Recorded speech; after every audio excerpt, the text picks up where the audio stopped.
O Senhor esteja convosco.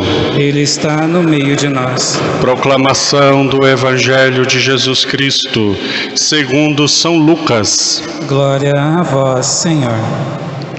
Muitas pessoas já tentaram escrever a história dos acontecimentos que se realizaram entre nós, como nos foram transmitidos por aqueles que desde o princípio foram testemunhas oculares e ministros da palavra.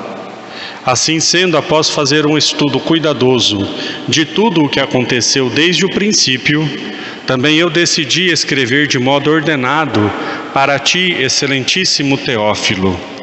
Deste modo poderás verificar a solidez dos ensinamentos que recebeste. Naquele tempo, Jesus voltou para a Galiléia com a força do Espírito, e sua fama espalhou-se por toda a redondeza. Ele ensinava nas suas sinagogas, e todos o elogiavam. E veio à cidade de Nazaré, onde se tinha criado. Conforme seu costume, entrou na sinagoga no sábado e levantou-se para fazer a leitura. Deram-lhe o livro do profeta Isaías. Abrindo o livro, Jesus achou a passagem em que está escrito: O Espírito do Senhor está sobre mim, porque Ele me consagrou com a unção para anunciar a boa nova aos pobres. Enviou-me para proclamar a libertação aos cativos e aos cegos a recuperação da vista, para libertar os oprimidos e para proclamar um ano da graça do Senhor. Depois fechou o livro, entregou-o aos ajudantes e sentou. Todos os que estavam na sinagoga tinham os olhos fixos nele. Então começou a dizer-lhes: Hoje se cumpriu esta passagem da Escritura que acabastes de ouvir. Palavra da salvação.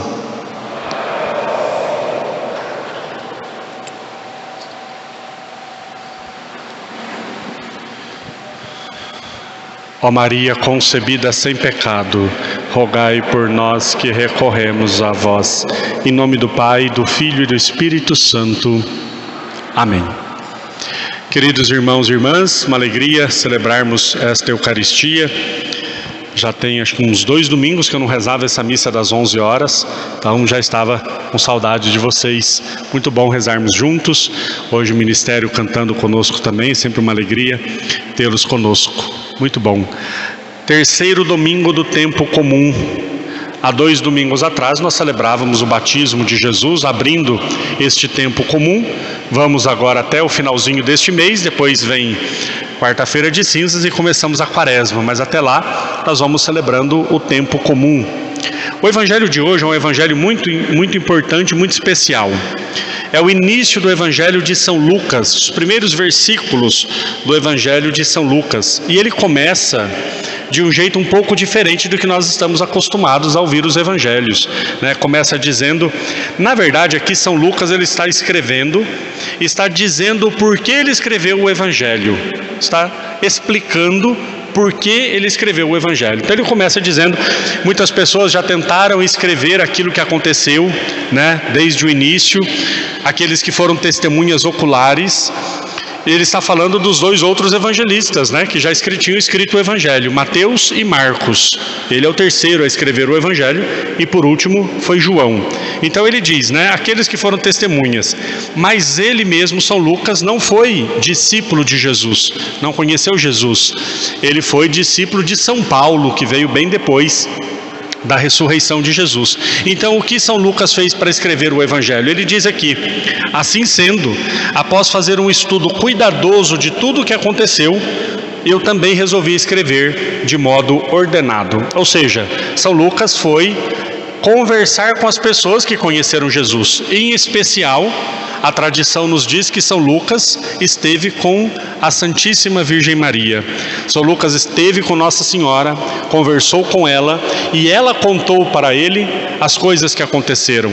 Se nós olharmos nos evangelhos, o que conta com mais detalhes o anúncio do anjo e alguns detalhes da infância de Jesus foi São Lucas. Por quê? Porque ele esteve com Nossa Senhora.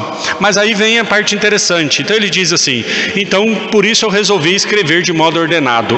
E ele cita aqui um tal de Teófilo. para quem ele escreveu o Evangelho, né? Nós não sabemos exatamente quem é essa pessoa, mas nós podemos nos colocar no lugar deste homem. Ele escreveu o Evangelho para todos nós. Então, também decidi eu escrever de modo ordenado para ti, excelentíssimo Teófilo. Deste modo, poderás verificar a solidez dos ensinamentos que recebeste. Aqui é muito importante. Por que é que São Lucas escreveu o Evangelho? Para que esse tal de Teófilo, e também podemos dizer todos nós, possamos verificar a solidez do ensinamento que recebemos. Queridos, vejam bem, uma coisa muito importante, que as pessoas estão meio bagunçadas nos últimos tempos. A Bíblia, as Sagradas Escrituras, elas foram escritas, o Novo Testamento, é claro, um bom tempo depois de Jesus ter ressuscitado e ter subido ao céu, né? Aqui nós estamos falando pelo menos aí uns 50 anos depois, os primeiros evangelhos, uns 50 anos depois da ascensão de Jesus. Depois de Jesus subir ao céu, foi mais uns 50 anos até começar a escrever os evangelhos. E como é que a igreja sobrevivia sem a Bíblia? Pela pregação da palavra de Deus. Pela pregação da palavra de Deus. Isso é muito importante. Por que que isso é importante? Muito simples, porque as pessoas estão confundindo a ordem das coisas hoje em dia, né? Deixa eu abrir a Bíblia para ver se está falando isso aí que a igreja está afirmando. Opa, muito cuidado. A igreja vem antes da Bíblia. Isso é muito sério, isso é muito importante. A igreja vem antes da Bíblia. A Bíblia, como nós temos hoje, com esses livros todos, organizada desta forma, só foi aparecer na igreja quase no século IV. Como é que a igreja viveu 3 séculos sem Bíblia? Pela pregação dos apóstolos. Então, a igreja, foi ela quem nos deu a Bíblia. Foi a igreja que nos deu a Bíblia, foram os apóstolos que nos deram a Bíblia, para que aqueles que a lessem, como ele está dizendo aqui para o Teófilo. Por que que eu escrevi o Evangelho? Para que você perceba a solidez do ensinamento que você recebeu. Jesus disse aos seus apóstolos: ide por todo o mundo e escrevei a Bíblia. Não, ide por todo o mundo e pregai o Evangelho. Jesus mandou pregar o Evangelho e os apóstolos pregaram o Evangelho. E a igreja viveu da pregação do Evangelho. Depois eles escreveram para que isso pudesse ser perpetuado, inspirados pelo Espírito Santo, é óbvio que sim. Mas então a Bíblia ela não é a única fonte de revelação. Isso é um erro protestante terrível, terrível. Por quê? Porque os protestantes não acreditam na igreja, é claro. Se acreditassem na igreja, estariam aqui participando da missa. Como eles não acreditam na igreja, então eles deturpam essa parte. Mas é sem lógica e sem fundamento. Porque basta ver historicamente quanto tempo demorou para a Bíblia existir. Quase 300 anos. A Bíblia finalizada totalmente no seu cano foi no século XVI, 1500 e pouco, no Concílio de Trento. Então, isso é muito importante para nós, né? Eu vou ver na Bíblia. Não, peraí. Santo Agostinho diz uma coisa que é interessantíssimo. Santo Agostinho diz assim: eu acredito na Bíblia porque a igreja me disse para acreditar nela. A igreja que me diz que isso aqui foi inspirado, né? Se nós olharmos historicamente, se você pega, por exemplo, o finalzinho do século I, nós tínhamos os últimos escritos da Sagrada Escritura, as cartas de São João, o Apocalipse, ainda estava sendo escrito. Nós já tínhamos as primeiras cartas de Santo Inácio de Antioquia, carta de São Clemente, os primeiros papas da igreja, e nós já tínhamos heresias. Quando foi no século III, os bispos se reuniram e os bispos disseram: a carta de São Paulo aos Coríntios é bíblica, é inspirada por Deus. A carta de Santo Inácio de Antioquia às igrejas é um escrito subapostólico, vai para a patrística, e isso aqui é heresia. O arianismo, por exemplo, é heresia. Isso lá no século III que foi decidido. Então, quem nos deu a Bíblia foi a igreja. Tem gente que acha que a Bíblia caiu do céu do jeito que ela está hoje aqui, com zíper e tudo. Tem gente que acha que a Bíblia já veio pronta. Não, senhor, foram os bispos católicos que nos deram a Bíblia, para agora os protestantes pegarem a Bíblia e dizer que a igreja está errada. Então nós que somos católicos, nós temos que ter muito fundamentado essa questão, né?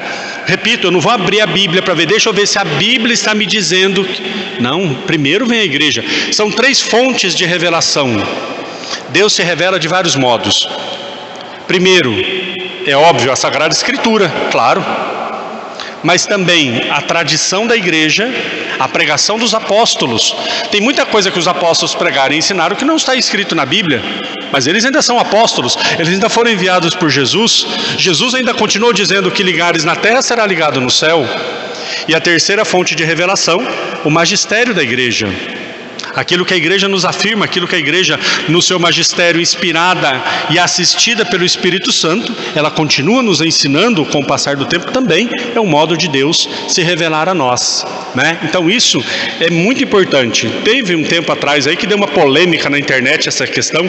Teve um bispo que falou o que eu estou dizendo agora, e um pastorzinho aí fez um escândalo para falar da Bíblia e fala da Bíblia sem conhecer a Bíblia. Então, para nós católicos termos muito claro isso, né? A igreja nos deu a Bíblia. Quem escreveu a Bíblia? Os apóstolos. Eles eram católicos, apostólicos romanos, não eram protestantes, né? Então, primeira coisa é isso, tá?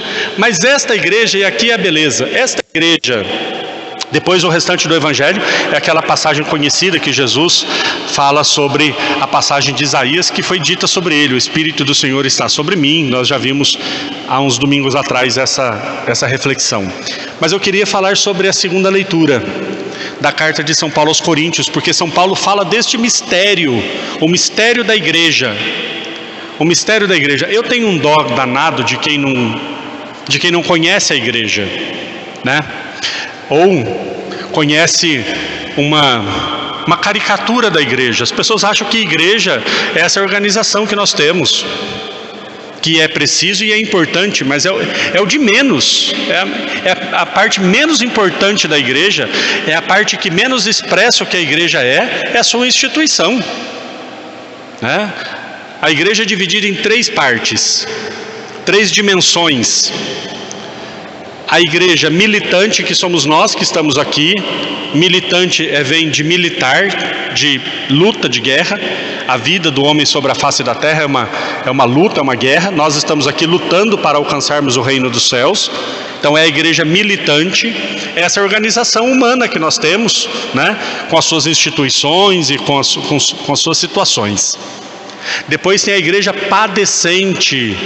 A igreja padecente são as almas que estão no purgatório, já estão salvos, mas estão no purgatório, esperando para entrar no céu. E a igreja triunfante, a igreja do céu, onde está nosso Senhor ressuscitado, onde está a Virgem Maria em corpo e alma, onde estão os santos, onde estão os anjos. E esta é a verdadeira igreja. Esta é a verdadeira igreja de Deus, do qual nós aqui somos um reflexo, uma pequena imagem. Aquela figura do iceberg que tem uma pontinha para fora da água assim, e a maior parte para dentro da água. Então essa maior parte é a igreja celeste. A parte visível somos nós, mas é a parte menos importante, a parte menos determinante. Então por isso eu tenho um dó danado de quem não conhece a igreja, de quem acha que isso aqui é a igreja. Aí sai falando umas bobagens e eu nem perco mais meu tempo discutindo com esse tipo de coisa, porque não vale a pena. Mas São Paulo está falando dessa igreja também. Essa igreja é um corpo. Ele faz uma comparação bonita, e a leitura que foi feita, inclusive foi feita a leitura mais completa, justamente para dizer que nós somos membros deste corpo. E aqui está a beleza, porque tem uma diversidade, né? Ele fala na leitura: não somos todos iguais. Se tivesse só um membro, como seria um corpo, né? Se o corpo inteiro fosse mão, se o corpo inteiro fosse pé. Então nós somos diferentes uns dos outros, mas temos a mesma importância. Isso é muito importante. Ele aqui dá 2 exemplos que são muito bonitos. Ele diz assim: o pé às vezes se sente rebaixado em relação à mão. Ai, poxa vida, eu não sou tão importante como a mão, então eu não faço parte do corpo. Não, nós não podemos nos sentir inferiores, mas também não podemos nos sentir superiores para dizer: nossa, eu sou um olho, então eu não preciso da mão. nem inferiores e nem superiores. Nós somos todos absolutamente iguais, porém com funções diferentes. Isso é muito importante nós entendermos e conhecermos. Quando nós confundimos essas duas coisas, cria uma confusão danada. A dignidade de cada um de nós é absolutamente igual. Deus criou todos com a mesma dignidade. Nós somos absolutamente iguais em dignidade, porém nós somos diferentes em funções. Quando eu confundo dignidade com função, aí eu crio uma confusão imensa. Olha eu gerando polêmica, quer ver? O que o feminismo erra drasticamente? O feminismo confunde dignidade com função. Homens e mulheres têm a mesma dignidade, a mesmíssima dignidade, porém têm funções diferentes. Um homem nunca vai gerar um ser no seu ventre. Um homem nunca vai gerar um ser no seu ventre, só a mulher faz isso. Então o feminismo está confundindo dignidade e função. Diante de Deus somos todos iguais em dignidade, somos diferentes em funções. Todos os batizados são iguais, do Papa quem acabou de ser batizado nesse momento, mas cada um tem uma função diferente. São Paulo fala no final, por acaso são todos apóstolos, por acaso são todos profetas? Não, são diferentes.